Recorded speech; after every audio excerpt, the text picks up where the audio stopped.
跟住落嚟，我哋要講嘅加強式情景教學法策略就係回應互動。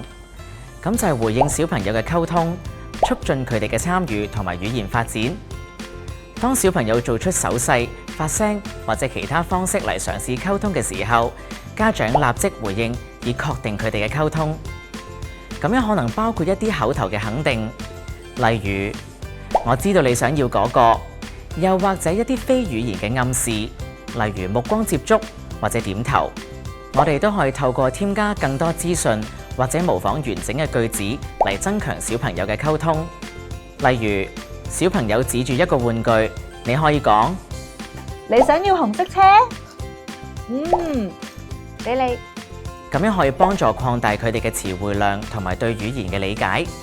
我哋亦都鼓勵輪流說話，例如喺講完一個句子之後暫停，等小朋友有機會做出回應，從而促進對話入面嘅輪流作轉。咁樣嘅互動有助於佢哋了解溝通嘅來回本質。當我哋同小朋友互動嘅時候，唔覺意可能會將小朋友照顧得太周到，令到佢哋冇表達需求嘅機會。有啲時候，我哋可能冇注意到小朋友嘅表達，而忽略咗教學嘅機會。亦都有時候，因為我哋逼得太緊，令到小朋友會覺得有壓力，導致佢哋對我哋嘅互動冇興趣。喺互動入面，無論小朋友係以口語或者非口語表達，大人都應該可以俾適當嘅回應。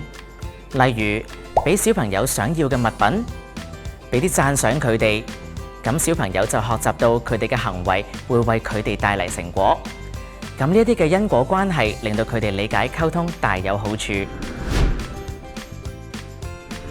留意幼兒溝通舉動，即時做出積極嘅回應。